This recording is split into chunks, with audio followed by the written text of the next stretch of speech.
What is up, crawler fans, RC enthusiasts, and social media surfers? I'm your boy Josh with MOFO RC, and today we are looking at the all-new Super Slaying for the TRX Injora Diamond axles. So you can get the Super Slaying for the TRX axle, a mullet with the TRX stock front, and an FCX portal rear axle to get some mullet overdrive action. Or you can build it as TRX4M rear steer. So these tips will apply to any TRX4M build. It will apply to all builds in general because it's the same freaking thing on all the different axles. This one has a few little tricks and we're going to show those off most importantly and talk about anything that you might need to know along the way. All right, let's identify some of these pieces. Starting in this back corner, we have the inserts for the Kings or Daddy Rats. All right, this kit comes with the all-new King Rats in the new size. There's Daddy Rats and King Rats. The Daddy Rats hold more weight, and they have no holes. The King Rats, on the other hand, they do hold plenty of weight to keep your rig balanced, and they have the cool spokes, dude, looking freaking rad. Also now coming with all the wheel kits with the Rip to Ya Flip moniker, the freaking letters on the wheels there, they're hella cool. But you get your own freaking needle dropper bottle so that you can do the paint. So I just use acrylic paints. You get them, they're cheap. You can get them at Walmart or whatever. Would look something like this. This is what I got. This is the cool color shift that I got going here on these wheels. Pretty freaking rad. But you just mix it up pretty close to 50-50. You shake up your water, shake it all up, and then use it to drop it in there. Very simple. And then if you make a mess, you come back afterwards and you can scrub it. So I first spray them with lacquer. I sand it. I spray it again. I put the drops. I sand it. I spray it again. I sand it and I spray it again. So I spray 4 times lacquer. That's how you get them to look like this. And then you go beat them up, dude. All right, and of course the wheels come with 100 grams of BBs and the screws to complete the set. Also coming with 4 hubs. All right, so there we go. That's the wheels. That's the wheels in the kit, dude. Freaking awesome. So next up, we're gonna start on this back row. This is the front grille. It does glue into the front hood, but it fits up in here just like that. Little drop of glue, freaking good. I use a chrome pin on there. I'll show you that. That's what he's gonna look like. Also included in the kit, it's just a little block of foam. This is actually from the DJ Crawler inserts. It's just a little chunk of foam. It's something that we're gonna cut up and put on here, and it's going to be our bump stop. I will be showing off how to do all of that. So next up, we have our freaking cool little logo deal. It goes on the roof. So that's how the roof little guy looks right there, dude. Also, it's gonna apply with glue. Also, part of the roof and cage, it's part of this new kit, Super Saiyan. This kit is made to take impacts. So this guy is going to go just on here, and it's going to screw in here, and it's going to go with the cage. So this piece is going to go on here, something like that, and then that's going to be here in our cage. And this right here, this is all we need to strengthen the entire front end of the cage. You can see here. As you can see, we've got a lot of beef here on the side that's protecting our cage from screw to screw. We have structure across the front. The whole center is flexible. It's not going to break on you. It's not weak. Somebody said they're weak. No, they are absolutely not weak. It's flexible on purpose. So running it together, the screws here, we have extra big support back here. Should be plenty strong. And then with the extra thickness here, we should be made to take impacts. We got bulk here protecting the front of our cage. And then we have good energy distribution and protection on the rear. So moving on, we have our louvers. Again, they just glue on the back here. Just a drop of glue. I like to put the cage on there so that way you know the angle. It does just fit in there just perfect. And then next up, we have our side panel. They have these little tabs and then it just clips into place. Pretty freaking cool. Next up is our rear shock mount. The pieces here just go in like this. Drop of glue. This also has the pads again for our bump stops. We're going to cut a little piece of our foam to put on here. And then also our rear shock mount. Also the rear shock mount just pushes up just like this. Just sits nice and flush. There's plenty of overlapping material. These guys are thin and will break off when you're, if you're not protecting it. But once it's all assembled, it should be super duper strong. We'll go down to the bottom here, working right to left. This is our rear link riser, just fits down on the axle, as you can see here. Pretty freaking cool. Our lower links are going to use the brass balls. I will show you how to do that. Just apply a little bit of heat. You can heat them up for about 5 seconds with a lighter, or you can use a more controlled technique using a soldering iron. Also, cool thing about these links is they do have a nice little crook. You can't hardly probably see it, but it's just 7 degrees on there. Relieves some stress. All right, next up, we're gonna go ahead and talk about, we have the transmission skid. It's cool, we got a new angle on the transmission skid. This guy goes on the back. You would put your transmission in here. It would sit on top. And it's gonna be an electronics tray to protect from the drive shaft. Also, we have our transmission spacers. They have a spot for 2 screws that are gonna screw into the skid, and then you're going to screw the rails to this piece. We're gonna use actually 12mm screws and go all the way from the rail all the way down into the transmission skid. The one thing different in the front is we do have our 3-link. It is another glue piece. Please don't be afraid of the glue. It's super duper easy, dude. You just get it together. You put it like that. The bottle of glue's got to be like less than $5, and it's something that you should have if you're going to build a Slayer anyways, because stuff is going to break at times, and you got to freaking put it back together. All right, next up, obviously we have our rails and our cage. There's not really much to talk about on those. We have our shock mounts. They're going to mount. Actually, they're mountable anywhere here on the front end. It's pretty cool. You can actually change the angle too. Pretty neat. You can mount them wherever you want to, but we'll show you how I mount them. So then next up, we have these freaking super cool guys. These are something I'm super duper happy to have. They are spring mod. So when I went to the 53, same thing with the 39mm shocks. But when I went to the 53mm shocks, for sure, the spring goes right past the collar and the seat. So you can't freaking spring mod. Plus, the spring seat is not glued on there. It's not stuck. So you do have to glue the spring seat, just a tiny little drop of glue. We're not putting a ton on there that we can't get it off. It will come off with a little bit of work. So we just put a tiny little drop of glue to keep our spring seat there. And then the collar, there's one at the top, and then there's another one at the bottom. So if you've never seen spring mod, what spring mod does with the combination of the spring adjustable spring collar here, we have adjustable ride height obviously, but we can set where we sag into the suspension, even though we have a super light body that's not going to create sag normally by itself. And then we can also set our dropout tension. So how much tension we want to have on our dropout, like if we had bands on our shocks, but we don't have to have bands on our shocks. We can just use spring mods. So the idea is, I thought I had our band issue solved with these guys. These were the studio selections or something like that from Dollar General, and they do last longer than some of the other bands out there, but they do deteriorate. So that, you know, like maybe in a week or so, you know, you have your rig tuned and then you come back and it's super floppy. The things just deteriorate, they end up breaking, and they don't last. So I love these ones. So I use these bands. That's what's on here and here. We have, I think, one of these on the back and maybe one of these on the front here. And that's all the bands that are going to be on there. These last for a very long time. Once you stretch it out, it stays at that stretched out deal and it stays at that tension for a very long time. So it's great to use them, but they can't be used on a shock. They're too strong. You have to find where to use them. So this is what I found to be able to use so that when I drive my rig, I come back in a week or 2 weeks, it's still driving the same way as when I set it up, dude. Because it hella sucks, you know, like when you have a bunch of rigs, you know, maybe you don't get to drive all week and then you come to drive it and it's not the way you remember it. It's really frustrating. So the kit does come with a few bands to get you going, get you started, get your battery tied to the servo mount. So speaking of, so here's the servo mount. There's a hole here for a rubber band to go through. And then this guy is going to catch the rubber band. It's going to sit in here. So that's going to be how we hold the battery on. I'm actually using 3 rubber bands. I have one from the outside hooped over to here.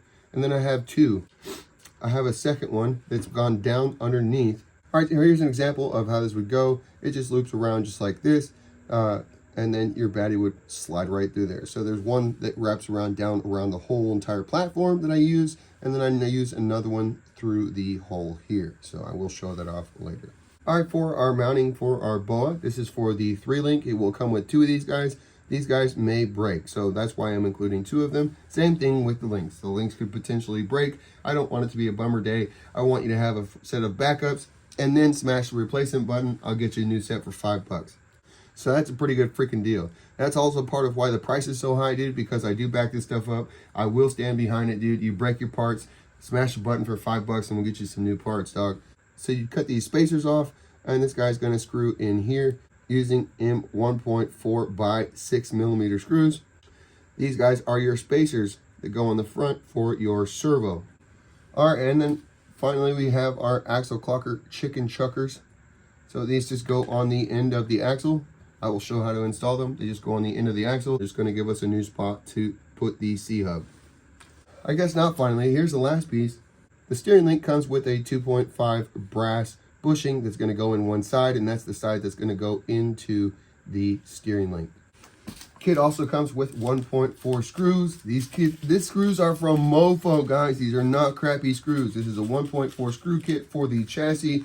You will need to supply a screw kit for the axle. All right, so that's the end of the Injora Diamond show off. That's not actually what I am building, but I wanted to show this before I started moving all the parts. I'm going to use pretty much most of it. The only things that are different, we're going to use the boa mount for the TRX axles, which have the different axle clockers. It's a little bit different. And we're also going to use the riser for the other axles. So that's pretty much all it's going to change. And then also I'm going to use biggish wheels, not the huge daddies, because I am going to build something to go maybe faster. I want to use big 74 tires that are going to give me a little bit of squish. So we're going to go for more bouncy, is what I'm going to go for in the build. And so I'm going to use some smaller rims. So I'm not exactly building this kit, but I wanted to show off this kit. So I do appreciate you guys. Check it out, dude. Link is in the description. Dude, freaking pick up Super Slaying, dog. These Injora axles are the shiznit. If you don't already have a TRX4M, this is what you ought to build. It is cheaper to get these axles, which are much better than the Traxxas axles. It is cheaper to get this transmission with bearings and crawl gears or whatever gears you want. The Injora Pro is a phenomenal motor. I can't recommend it enough. The MB100 ESC. You can build everything that you see here with Injora motor and ESC for $300 plus the kit. And that's a freaking steal. But this is pretty much a one freaking stop shop to get everything that you need, to also have spare parts, to be ready to go rip, dude, and rip with confidence, dude. Freaking rip till you flip. All right, let's start with our glue together parts. This guy goes in just like this. A little bit of glue. All right, so there we go. Glue together. We're gonna move back to the rear shock mount. Piece just pushes in just like that. Just like that.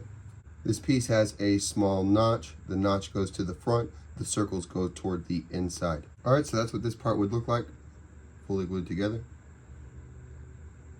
Next, we'll do the bump stops. We'll go ahead and cut those. All right, we're gonna use this little block of foam. We're gonna cut a chunk.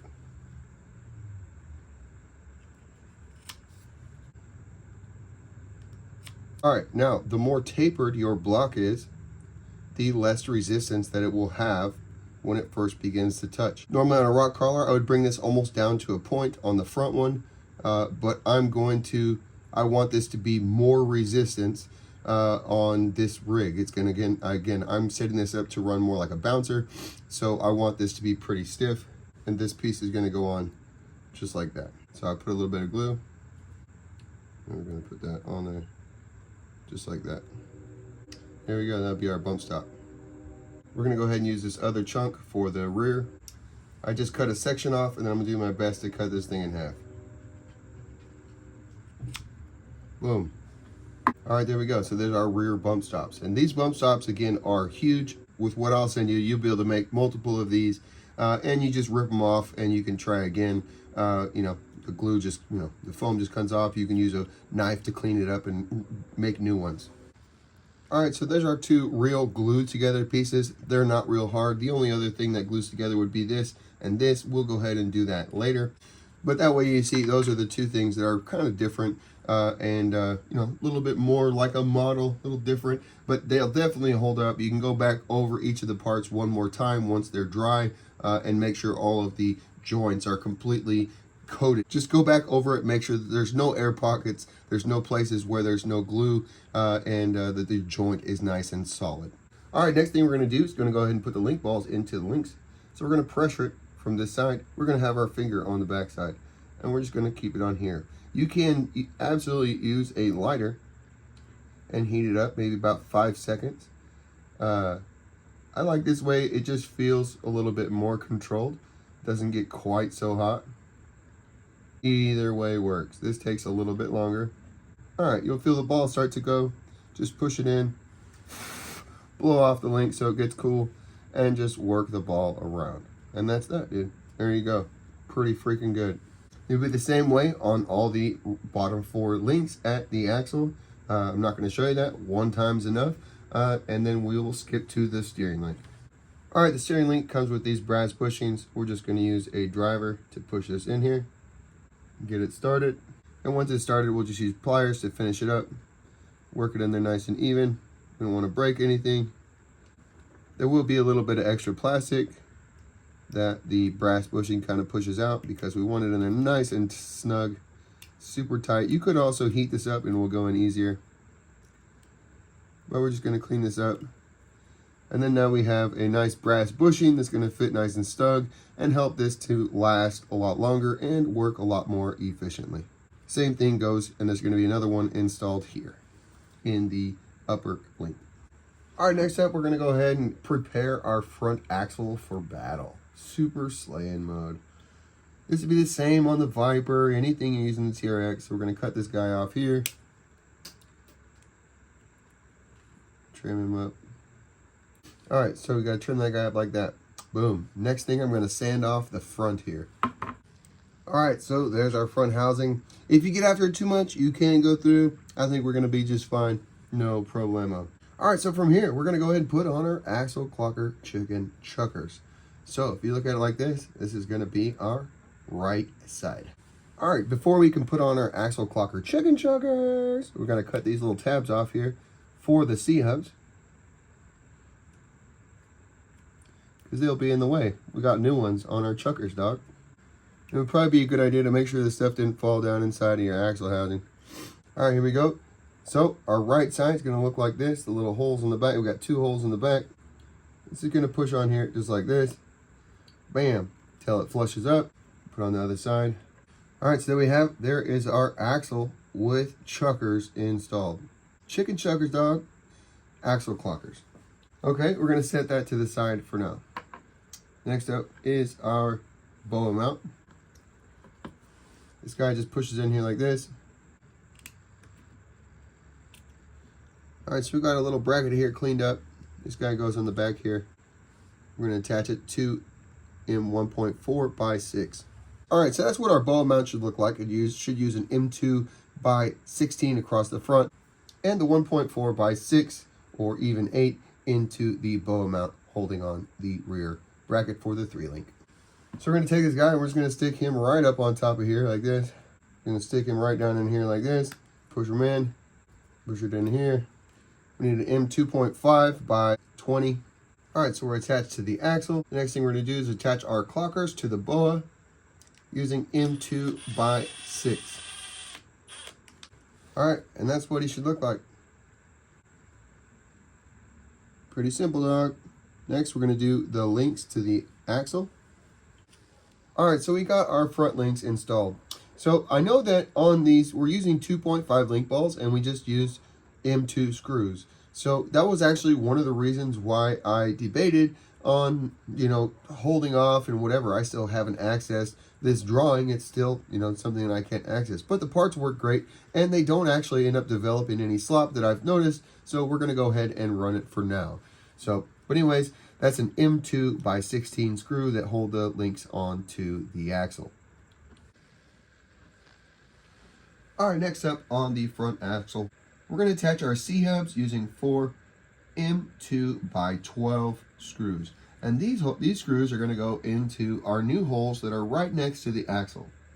So the hole is very small, so it's a bit hard to get started. I use a driver, so it's really not that big a deal for me. But if you do it by hand, it's definitely going to take some force to go in there. And the whole point of that is to keep it tight. And it's actually going to grab and bite on the axle itself. Just Gonna run it in just like that, nice and tight, put all 4 screws in, and we'll go to the next step. All right, so unfortunately on these ones, again, I was not able to access the drawing to change this. And so you do need to remove just a tiny bit of material here, especially towards the outside. You can wait till you get your steering link on to know how much to remove, but we're just gonna remove just a little bit of material here to the outside. So even if I was able to change it, I don't know that I would want to remove the material in the drawing because it just wouldn't have enough there to print. So I want it, by having enough there to print, it's crazy. Now you can actually remove material and it's still plenty strong. But if it wasn't there, then if I just made it that way, then it wouldn't be strong enough and it wouldn't work. So anyways, you may just want to wait, but it's just a little bit to the outside where the steering link it comes across with the knuckle. All right, so we got them trimmed up. I just use my knife. You can see right here is where it hits just a little bit. I just use my knife here just to clean up just right there, and you'll be able to see with the steering link. So it also could potentially be hitting just a tiny bit right here, and you can use your knife to make sure that that does not hit. We have the rear axle here.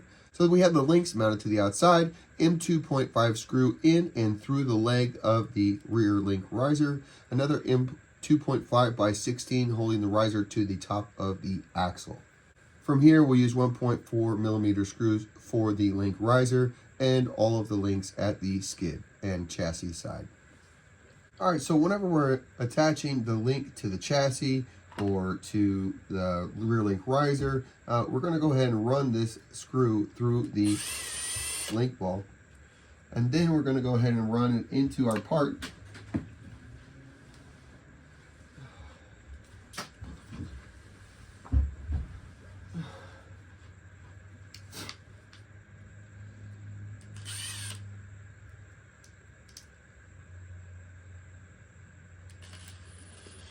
And then we're going to go ahead and run it into our part, leaving about 2 threads or so exposed. And that's going to help for us. And that's going to help for more flex.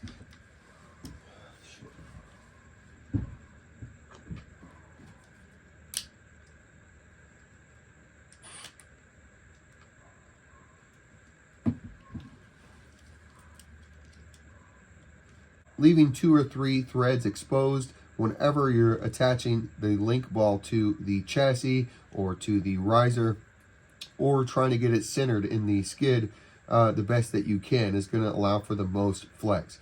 If you feel like you're being limited and you can see that it's hitting, you can always just back it out a little bit farther. If because you've had them backed out and they start to get loose, you can just replace the 1.4 with a 1.6 millimeter screw. So these are 1.4 by 8.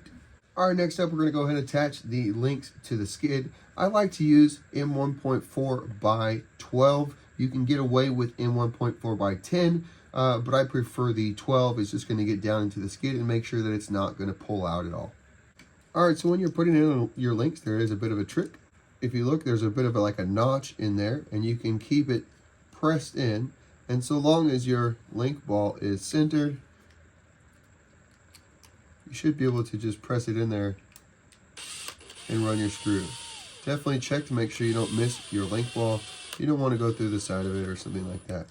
And so like now, the link is towards the center of the skid.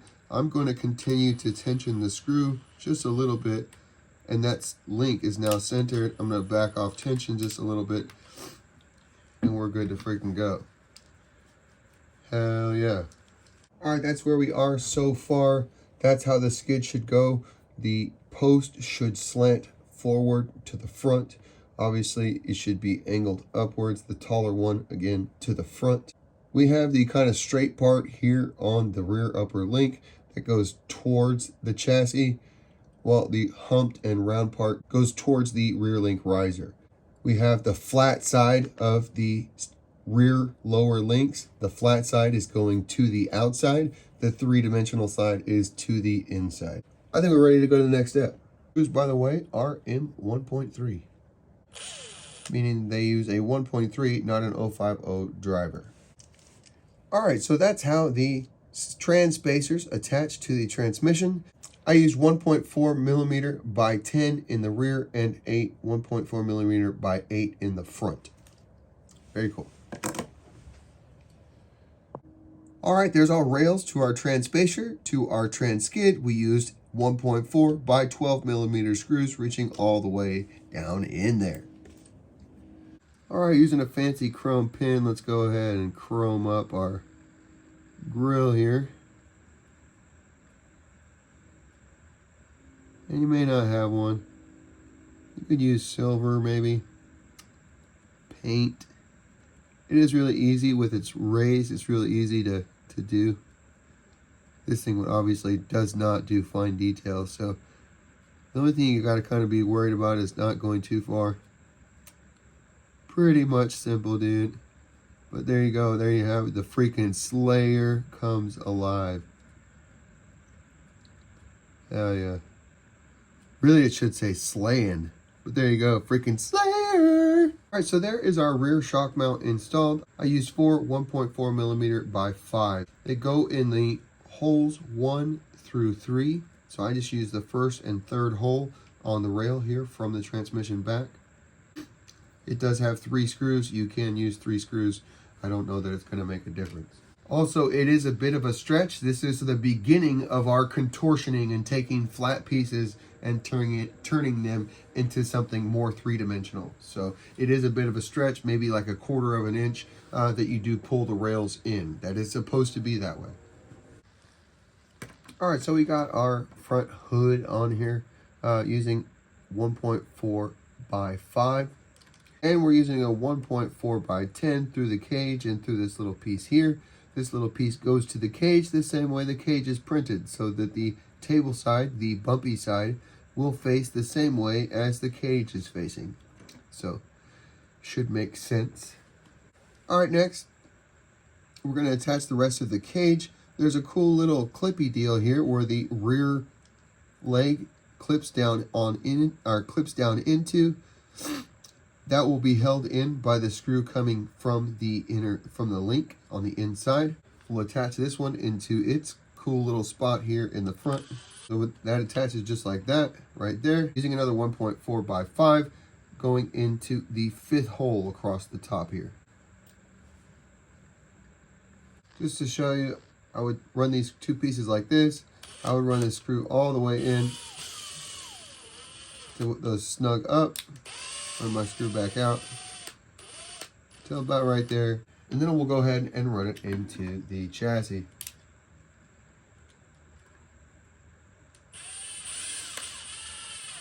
And I would do the same thing running this screw through here. I'd run these screws first all the way through, back it up so that these pieces are nice and snug together, and then I would run it into the roof.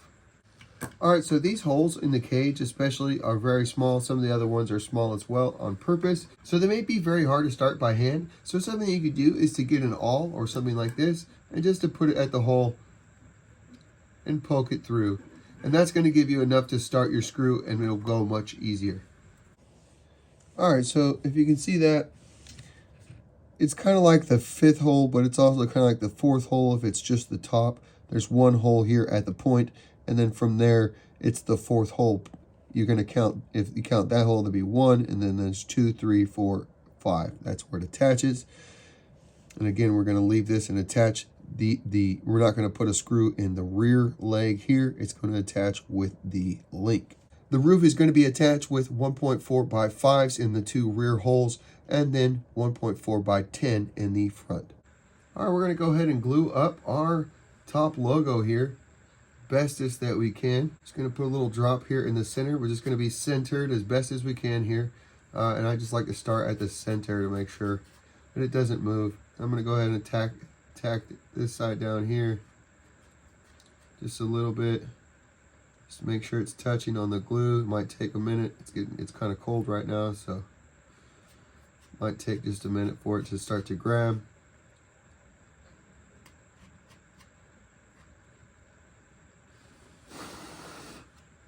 Just going to do the same thing in the rear. Just to tack these legs down to make sure that they're not moving around.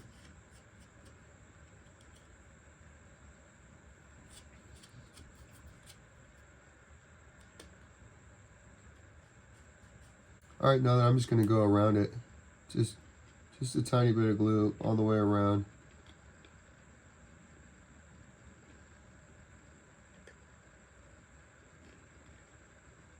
You don't want to overdo it, but it's okay.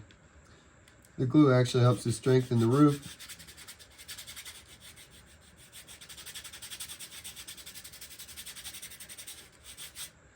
And there we go, dude. If you do get any bit of whitening from the glue drying, you can just wipe it off with your finger. It should wipe off with, you know, maybe WD-40 or whatever. You can wipe it off and be good. You can also sand this. It's a great time to freaking go ahead and spray it and whatever. We're just building this guy tough. Not going to worry about finish work. We're just going to get after it, dude. He is going to be a ripper. We're going to beat the crap out of him.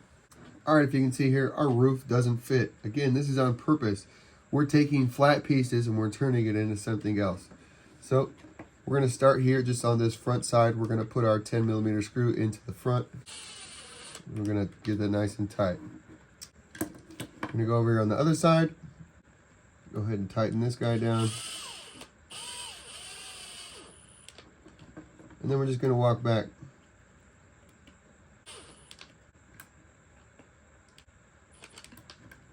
And look just like that. Boom! Boom! Look at him, dude. That looks so freaking sick. Oh my gosh. Alright, while the roof is still on, we're going to go ahead and glue our louvers on. If you stick it in there, you can see that it lines up. It's a little bit tight. It kind of bows out. This is one that if you don't already have a needle dropper bottle and I just gave you one, you might want to use it to do something fine like this. You don't want to spill it all over. You're not trying to glue anything to the rails or anything like that. So we just got a little drop center in the center here. That's all we're going to do right now. Again, we do not want to glue it to the sides. We just want to get it tacked to the center to make sure that it's good. And we'll leave it here for just a few minutes and then we will take the roof off and continue the build. But there you go, dude. Freaking look at him. Looking freaking killer. Alright, so I pulled off the roof, went ahead and glued down the corners. Just put a tiny little drop of glue on each corner and just held them down. Just that way it's at that angle that we had on the back of the cage. Alright, next we're going to go ahead and install our shock mount. It's going to go, the front hole, it's going to go in the very first hole here. On the other side. It's going to install just this way. Alright, so gonna get just right there. And then you could mount it potentially, if you needed more room or maybe you had long shocks or you wanted to limit travel, you could mount it this way. But I have it pivoted up. And it's gonna go just like that. And there we go, dude. There's our front shock mounts.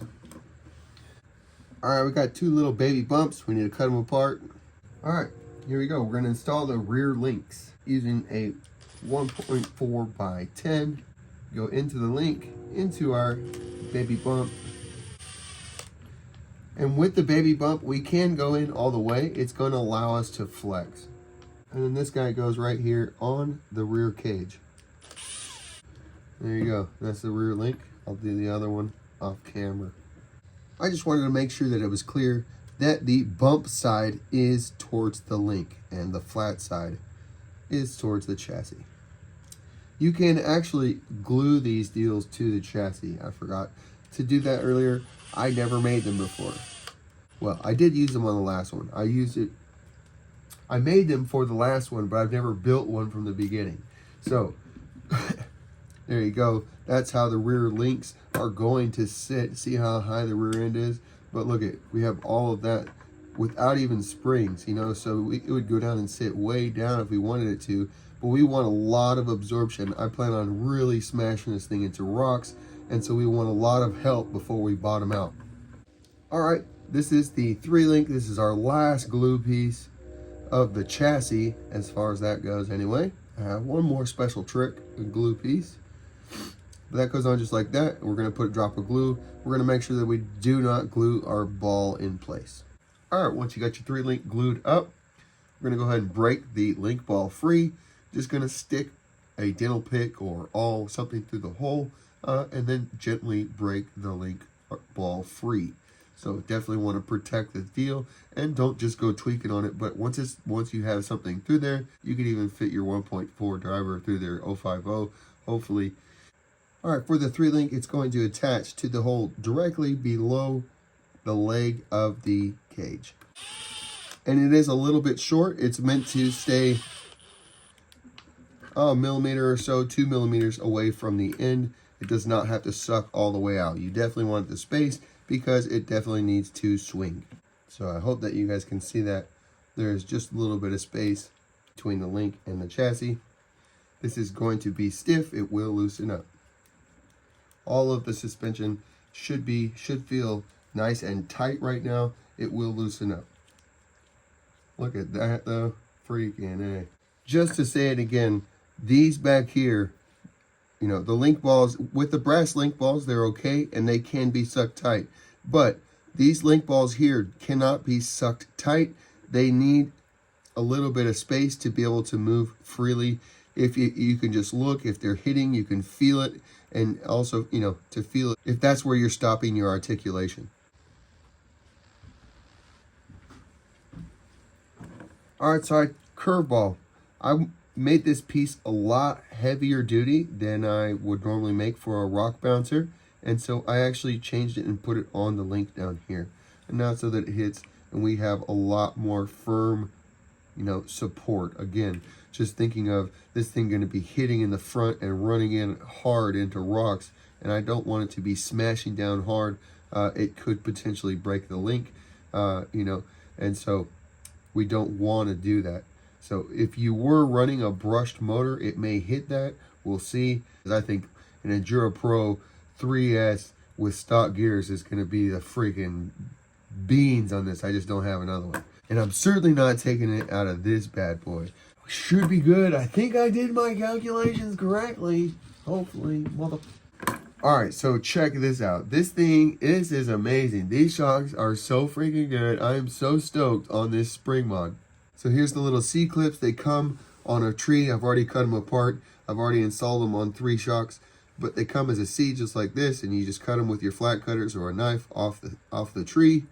And they're going to go on here. One is glued up here at the top. And the other is glued down here on the seat. And that's going to keep our spring at a certain rate. Simply by turning this, it's going to go through the little slot. We're going to go up. And now look at our spring. We have to now pull it down. So that's why I was talking about dropout tension. So instead of running a band, now this is all we have to do. We have to make sure that we have the right spring rate before we start. We're just using stock springs. And so we're just going to use that. But now we have tension. So we can dial in exactly what we want to do. Pretty freaking cool, dude. Alright, so spring mod collars are the last freaking glue piece. So we're going to pull this down. We're going to make sure we get any of the silicone oil out of here. Might even do it a couple times. Try to get as much off there as possible. It just slows down the process. Alright, we're going to pull our spring up out of the way. We're going to hold our collar down. And just glue them on there. Holy mother. Don't do that. My glue bottle is bad. At least I didn't get it on my table. Really? Alright, so our spring seat is glued down. You could take this off to do it. I haven't tried it. But I think that for me, it seems like it would probably be easier because it needs a little bit of tension and stress on this thing and you got to hold it and glue it. Seems like you'd have glue all over your fingers. Way worse. But this thing just is going to sit down on the spring seat. Alright, it's going to press on just like that. I'm going to put a drop of glue just right here in the center. Blow it in place. Might even make sure that the corner's tucked down. So you just like that. We're going to try to make sure that our C is open with the same with the C on the spring seat. And that way that our spring can go through that slot. Once our spring mod clip is glued in place, we're going to pull one coil down, just one full coil, and the coil should meet in the middle of the C right there. And that's going to lock it in place for us. Not going to come off anymore.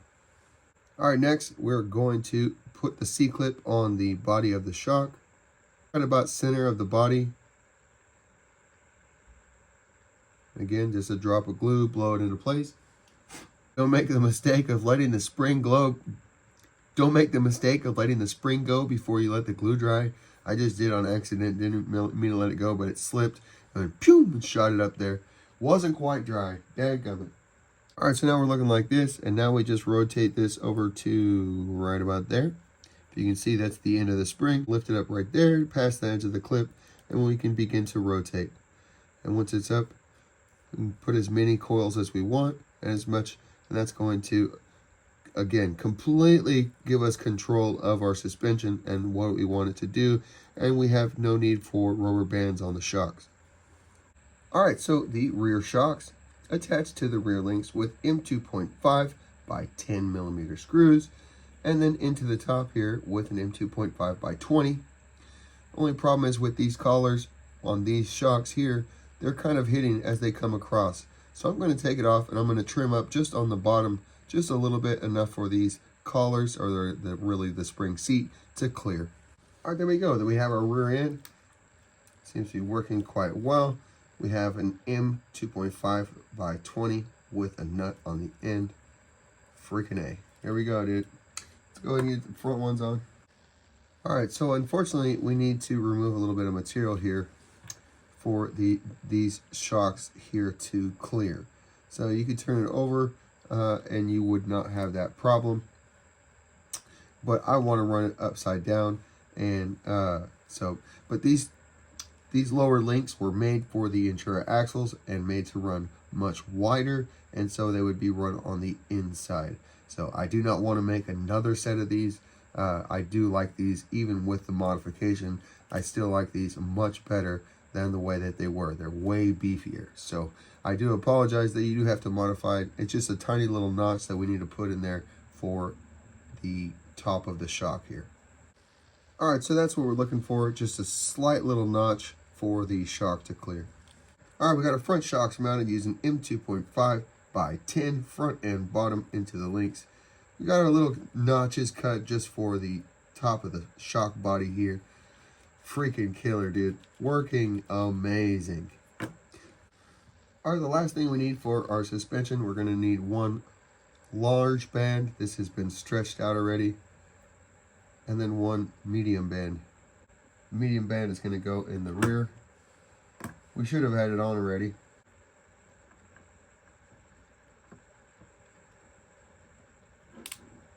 With the medium band, we go underneath the screws on the rear riser and then over the top. Just like that. Super duper easy. And that's going to help keep us composed. That's pushed right up into our bump stop.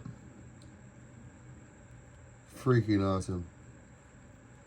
So again, you wouldn't want to have bump stops this big if you were making a rock crawler. You definitely want them smaller. But, you know, that's what we want. All right, just to demonstrate real quick what the bump stop on the front, especially is so that the front can still pivot when it's bottomed out, right? And so we want it to be bottomed out, and we want it to still be able to move and not be locked in. So that's how I came up with the idea originally. And then when I drove the other one and felt how stable it was at speed and awesome, whatever, freaking A, that's what we're going for. So we just want extra bump stops on this guy to account for extra speed. Heck yeah.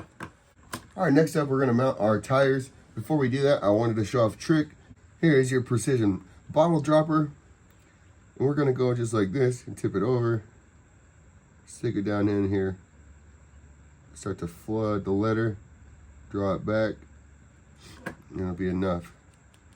So I flooded a little bit much. But that's all right. If it's that much, it may flow. May kind of run out. And so you don't want to put too much in there. So we'll go ahead and do another one.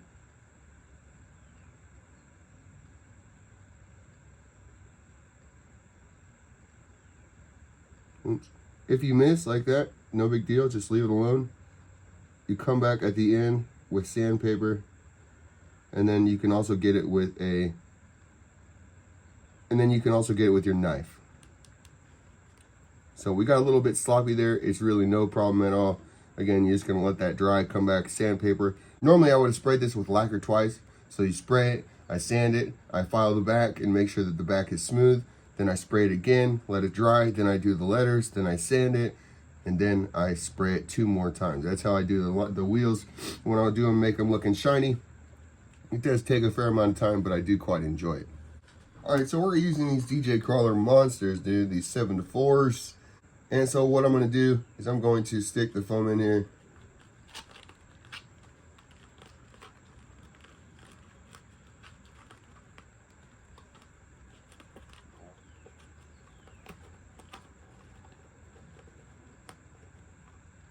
Just like that.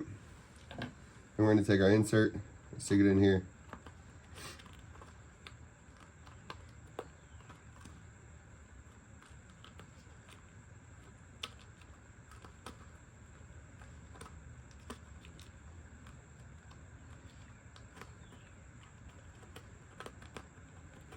Like that. Now I'm going to work around, make sure the foam is centered, the tire is centered on the insert.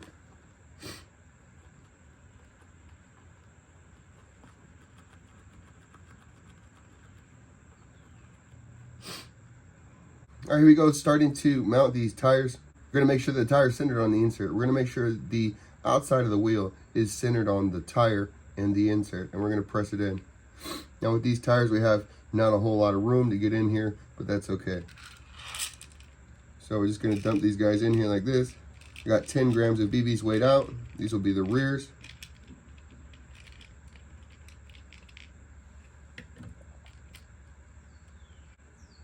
I'm just going to line this guy up and drop him on there.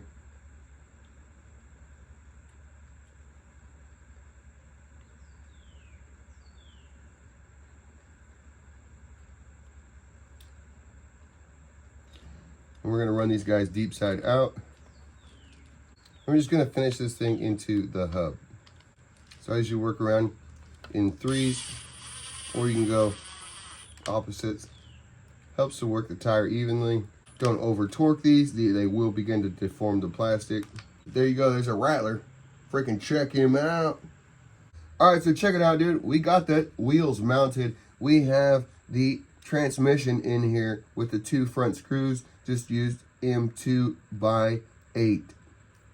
Also, we went ahead and got the front drive shaft in here. On the TRX, I made the front riser for the Injora drive shafts, like you can see here. But I do not have another one. That's one of the things in this kit. You need 2 high trail drive shafts because you need the internal, the male from the rear to go on the front. So you need 2 kits. It's unfortunate.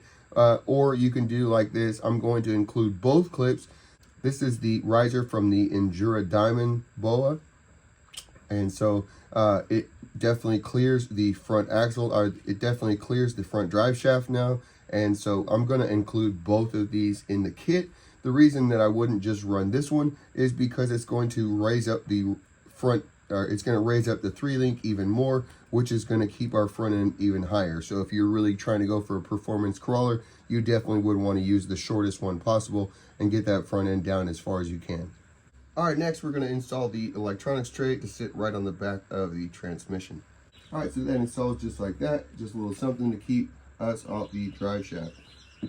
All right, so there's something crazy. If you wanted to run 4S, you could run 2S packs. So you can put one here and one up here. Pretty freaking cool. It will have to, force the cage close, but no problemo. Next, we're going to mount the servo. The riser came on this deal with the 2 little buttons here, the 2 little spacers. We need the bigger spacers for the TRX. What these spacers are for is to make sure that our servo clears in the back, and the 2 are just different. So they need a little bit different spacing. We need the bigger ones. All right, now you don't have to, but I went ahead and I just ran these in here with a screw. I put a drop of glue so those are going to stay in place.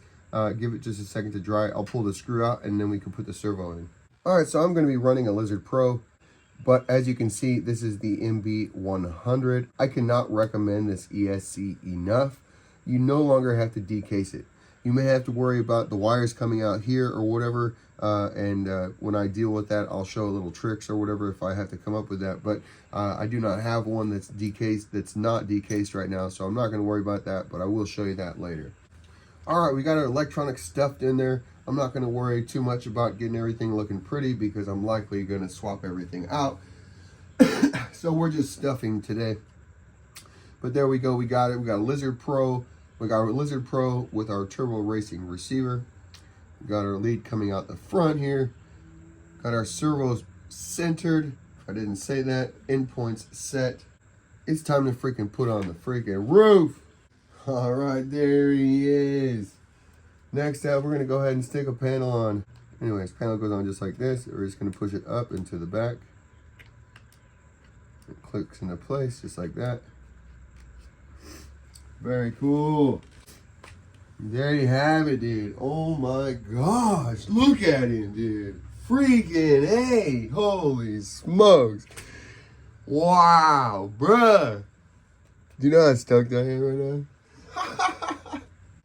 All right, we got some banding to do. So here would be a, quote, big band. And when you take it and stretch it out, that's what it looks like when it's stretched out. And we're gonna feed this underneath. We're just gonna feed this underneath the boa. We're gonna do it 2 times, and then we're gonna clip it on with this here. All right, so there is our battery pull. We've got 2 of them here. Last band, we need another big band. We're gonna go from this screw around here, and we're gonna come out, and I'm gonna put a screw right up in here. You can actually just use this screw here, but I'm gonna put one in here in this hole. All right, I think that's gonna be enough for this build, at least for right now. This is the big one. It feels like if I was really wanting to crawl, I would probably put a small one on, or a medium one on here, stretched out. I just put a 2.5 screw in here, and it's gonna keep us on here. All right, so we went a little bit of a different route. We are now looking quite clean. We don't have a rat's nest. I didn't just throw it in there. I took a little time. We are now running Lizard Pro. We now have a Torque Beast X 180 cam. So the Injora Pro will fit. Ha ha ha. So, but this Torque Beast X is freaking awesome. It's not quite as snappy as I intended it, so I ended up swapping the wheels out. We are in rock crawler mode, so it will do a little bit of bouncing, and we will do that. I took it out to the rocks today to go show off, and we broke that stock drive shaft. So that's something that we did change. My drive shafts came in today, so we went ahead and got that changed. I got bearings, so we have bearings in the, we have 12-tooth overdrive gear from Injora. The bearings are from Injora. Because I swapped out the drive shaft, I went back to the correct riser on the front. I'm not using the one for the Injora axle, which is a little bit taller, to clear the stock drive shaft. You can make that work. Again, I will include that in the kit, but I broke it. Well, what happened, the pin came out, it got caught, broke. So, lasted less than 2 minutes. Pretty freaking rad, dude. So I just wanted to show you, we got it looking super duper clean. I went ahead and ran my battery wire. It now comes out up front right down here. So you plug in right there, looking clean, so we don't have huge wires hanging off any longer. I did swap the front to the medium band. I may go back, the other one was a little too stretched out. I may go back and not stretch it out so much, but I am running a little bit tight right now. We'll got to run it and see what's going on. So I have not really run it too much because when I took it out, like I said, I broke it. So not very fun, dude. Freaking A, ruined it. All right, one last reveal. We bedazzled them here. Put 5 screws in the side here in 5 holes. Also, this screw here and this screw here could help to hold the panel on. If you haven't experienced it popping off, those screws should help to hold that on there. These screws here, I just heated up a dental pick. I just heated it up with a lighter and just boop, poked a little hole. All of these screws I cut down. They were the short screws in the kit. I just cut them down to like 2.5 millimeters roughly, 3 millimeters, anything. Just not that it wasn't going to be going through anything and whatever. So I just cut them down so they're just there for aesthetic. They look freaking tough if you ask me. But look at them, dude. Oh my gosh. So this is a Spectrum 300 mAh battery up here. It's a little big. I typically rotate it up and push it forward. Right now it's sitting on its side. We did make it so that it plugs into the front here. Overall, super duper clean build. I cannot wait to get it on the rocks. With the other tires, by the way, with the other wheels, I added 10 grams in the back and I added 25 grams in the front. That left us at a 58.42, which isn't terrible, but that's just a little bit back. But that was also kind of what I was planning for being a bouncer. I did not want to be super duper crazy heavy in the front. And so, but that's perfect for those wheels. We will again run those, and it's going to be a great freaking time. I'm waiting to hear back to find out if this 180 Torque Beast X will be able to handle 4S. I'm waiting to hear back from Nick. I don't know. Really want to try that. So hopefully that will work. So it is snappy, it is very good, but I just, you know, for a bouncer, I really wanted to freaking chunk rocks from the time you pull the trigger and just blam, blam, blam, you know, and if you're not careful, just shoot off and do a backflip. So, you know, the whole point of it is to be like beastly and hard to maintain, hard to control. So there you have a good little shot of the bottom. You can see that just incredibly freaking smooth. Great lines.